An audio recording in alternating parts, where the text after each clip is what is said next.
Como batismo com fogo. Mateus 3,11? Para um presbiteriano já é um negócio desafiador, né? Reverendo Hernandes Dias Lopes, o pessoal aqui do Insta, o Diego tá dizendo assim, o pastor é reformado, mas é pentecostal?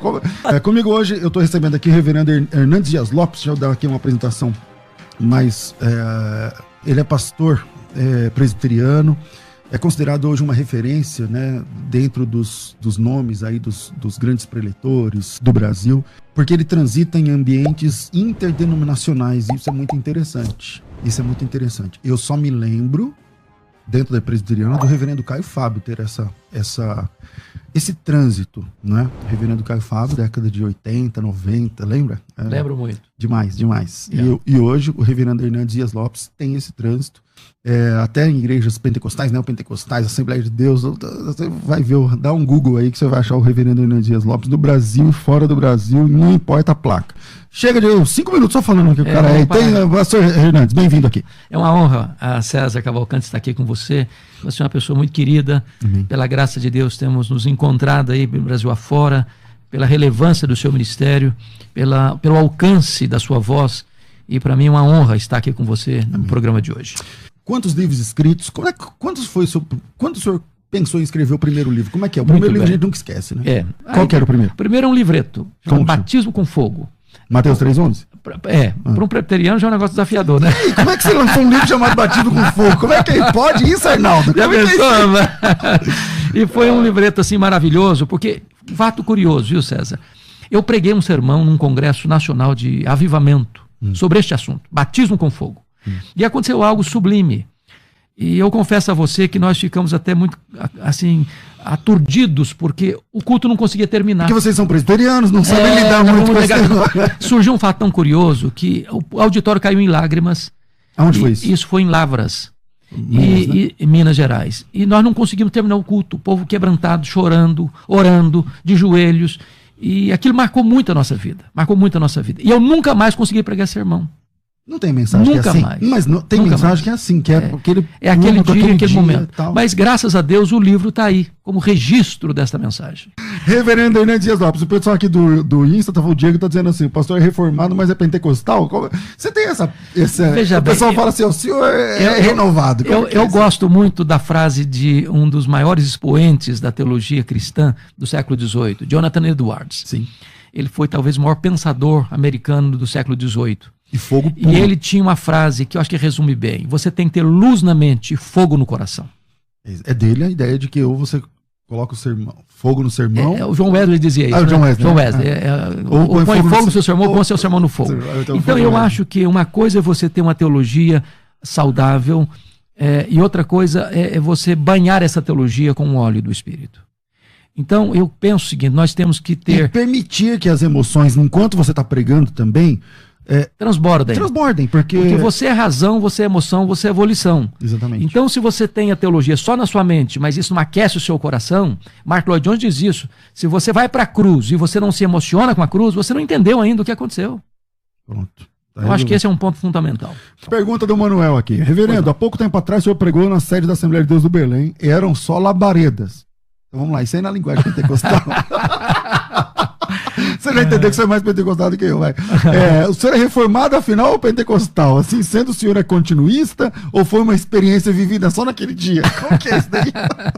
Veja bem, isso é tão fantástico, aquilo que nós dissemos antes. Eu entendo que você tem que ter luz na mente e fogo no coração. Eu sou um pastor profundamente comprometido com as Escrituras. O fogo caiu lá, reverendo? Seria pretensão minha dizer, mas foi uma coisa fantástica. Um tempo maravilhoso. E onde eu tenho pregado, Deus tem honrado. Os irmãos se alegraram.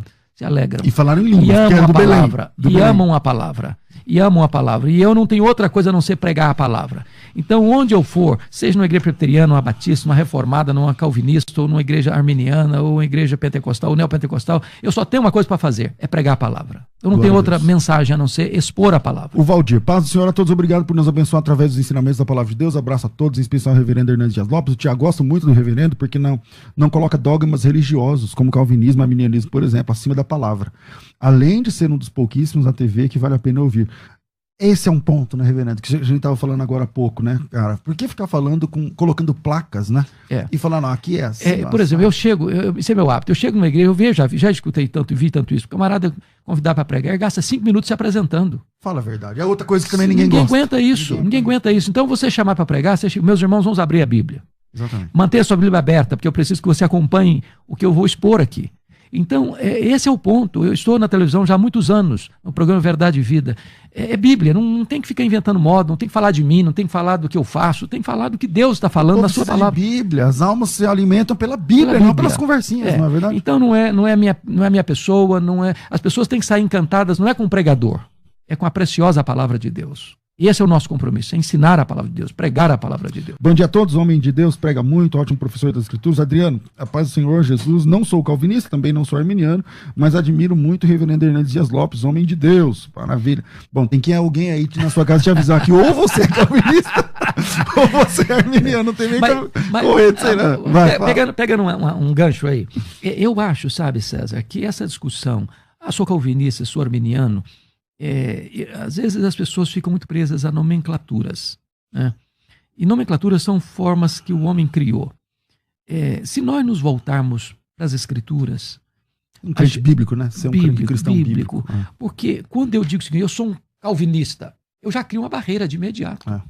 Eu sou arminiano, de repente já crio uma barreira de imediato. Já crio uma placa. Uma placa. Então, se nós formos comprometidos com as escrituras, claro, eu não estou dizendo que você não tem a sua convicção, não tem a minha convicção, que o fulano não tem a convicção dele, não estou dizendo isso.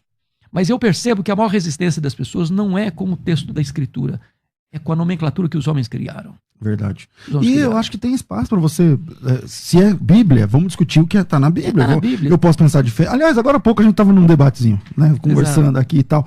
Quer dizer, mas texto, o que o senhor acha desse texto? E esse? Vamos para a Olha, Escritura. Minha opinião é essa. Vamos para a Escritura, esse é o ponto. Acho aí é salutar. Voltar à Escritura, porque nós somos irmãos. Eu acho que essa é a bênção que eu vejo, e é por isso que eu me alegro muito de hoje ter espaço de entrar em tantas denominações. Como é que começou isso aí, reverendo? Me fala aí, porque assim, você é o cara que tem trânsito na presbiteriana. Já foi. Batista, já foi. Muitas. Assembleia. Todas. Eu não Neopentecostal, já foi em igreja neopentecostal. Muitas. Já foi. Comunidade, já foi. Muitas. Como é que começou isso daí? Bom, talvez começou o seguinte. Em 1991, nós tivemos um congresso nacional de evangelização em Belo Horizonte. E eu fui convidado, na época, para falar sobre batalha espiritual. E entrei nesse campo aí, estava em voga no momento. Mas esse congresso era presbiteriano? Presbiteriano, mas tinha gente todo quanto é lado lá. A partir dali, a minha agenda já começou a abrir demais. Até ali, você era sua agenda era presa presbiteriana? Eu estava começando meu ministério. Então, a partir dali, meu ministério começou a abrir as fronteiras. Qual foi o primeiro convite fora, você lembra? Fala assim, uma igreja fora. Chega lá, não é presbiteriano. Nem me lembro mais. Mas você percebe o seguinte, há 20 anos, um pastor presbiteriano não pregava na Assembleia de Deus. Não pregava na Igreja Batista. Era muito estanque. Hoje, agora, por que o assembleano não prega na presbiteriana? Prega. Não muito frequentemente, mas prega. Devia pregar mais. Na sua, você já levou? Lá em Vitória. Veja bem, aqui em Pinheiro nós já trouxemos. Entendi. Porque às vezes a igreja presbiteriana é uma igreja que é liderada por conselho. O pastor, às vezes, ele não dirige a igreja sozinho, é um conselho. Tem que fazer uma reunião para fazer uma reunião. Então, eu não tenho esse problema. Agora, eu sou uma pessoa de respeitar. Eu sei onde eu vou.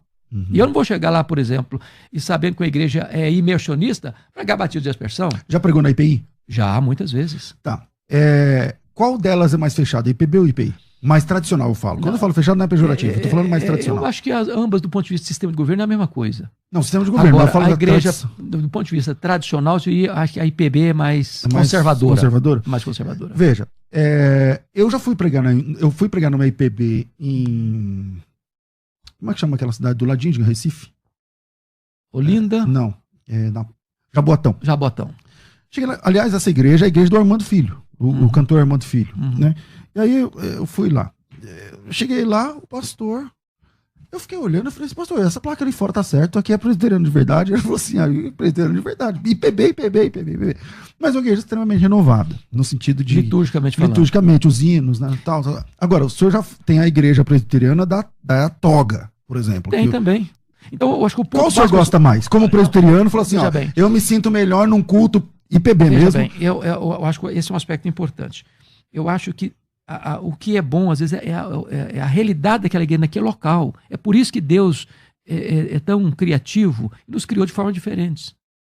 Por exemplo, às vezes uma liturgia muito tradicional atende a esse grupo aqui, mas não atende a 100 metros para frente. Exatamente. Então, acho que o que é importante é que seja uma liturgia, ou o culto, a pregação, de forma bíblica. O Hernandes por Hernandes. Ele falou, eu quero ouvir um culto para ouvir. Eu me identifico mais com uma coisa mais aberta, no sentido... Sem toga, sem toga, com prelúdio, não sei o que lá. Com menos formalidade. Entendi. Isso diz mais com a minha personalidade. Entendi. E um culto mais vivo, alegre, por entender que você é razão, você é emoção, você é vontade. Agora, também sei respeitar. Eu acho que o grande aspecto, César, é você respeitar. A igreja, o senhor morou nos Estados Unidos. Morei nos Estados Unidos. Para estudar. A igreja lá é muito diferente daqui? É bem diferente. Em que sentido? Bem diferente. Bom, eu tive em várias igrejas, mas eu morei no Mississippi. Mississippi é o estado com o maior problema ainda de segregação racial. 75%, você sente isso lá no dia a dia, né? 75% da população do Mississippi é black people. É verdade que tem igreja de negro mesmo? Tem igreja... e lá não vai branco quase. Você tem, por exemplo... Não é que é proibido, eu frequentava né? a igreja, eu ia à igreja batista, na época tinha 10 mil membros. Você não tinha 1% de negros numa população de 75%. Quer dizer, a cidade, 75% é negra, mas a igreja é de branco. De branco. Então, ali foi o maior choque cultural para mim. Caramba, cara. Foi o maior choque cultural para mim, é de perceber que você a segregação... Lá e falou, os brancos estão todos aqui. A segregação racial estava dentro da igreja. É uma questão cultural. E aí você ia numa igreja de negros e você tinha 99% de negros. Você não tinha 3 brancos lá dentro. Não tinha brancos. E a musicalidade é diferente? O culto é outro. A liturgia é outra. Agora, o que aconteceu? Algumas comunidades começaram a romper com essa barreira. Aí você via brancos e negros adorando a Deus juntos. E isso foi a coisa que mais me alegrou, porque nós somos brasileiros e o brasileiro não tem disso. Tem Louvado seja Deus, não tem. Você não tem... Mas a segregação, por exemplo, separação por igreja a gente vê nos Estados Unidos. Mas eu falo assim, existe discriminação? Existe ainda. Veladamente, mas existe. Até entre crentes? Até entre crentes. Infelizmente. Se a pessoa é branca, aí o negro já não... E se o negro também para com o branco, é a mesma coisa? Era a mesma coisa. Agora, bênção, por exemplo, o seminário que eu estudei, você tem alunos brancos, negros, amarelos, pardos... vermelho... Não tem isso. Tem isso. E assim que o cristianismo deve ser. Legal. Né? Assim que o cristianismo deve ser. Nós não temos que ter preconceito de cor, de raça, né? De forma nenhuma. Legal. Vamos ver o que mais tem aqui lá onde que eu tô aqui no YouTube. Tá aqui a Maria, reverenda, realmente um homem de Deus. Aqui, ó, Laudenilson. O senhor também pregou no Belém, do setor 36, Vila Rio Branco. Tá lembrado disso aí também? Tô. O Fábio, como é que o senhor enxerga, reverendo, esses movimentos judaicos dentro de igrejas cristãs? É uma boa pergunta, muito boa pergunta. Veja bem, eu tenho a bênção de fazer viagens e conduzir caravanas a Israel todo ano. Uhum. E eu tenho percebido que muitas pessoas fazem desta viagem a Israel uma peregrinação mística. E voltam de lá e tornam a igreja uma igreja judaizante. Trazem todo o aparato do culto judaico, apetrechos, para dentro do culto cristão. Isso é retrocesso. Isso é da marcha ré. Por quê? Porque, na verdade, tudo aquilo era uma sombra da realidade que se cumpriu em Cristo. Então, quando as pessoas querem impor o judaísmo dentro da igreja cristã, a observância de rituais judaicos dentro da igreja cristã, a observância de leis judaicas dentro da igreja cristã, eles não entenderam. Pastor usando talite, você está vendo isso? Você vê de vez em quando? Mas pastor vejo constantemente. Isso é voltar para a sombra quando a realidade já chegou. Pessoas que dizem isso, se você não guardar o sábado, você não vai para o céu. Não perceberam que o sábado se cumpriu em Cristo.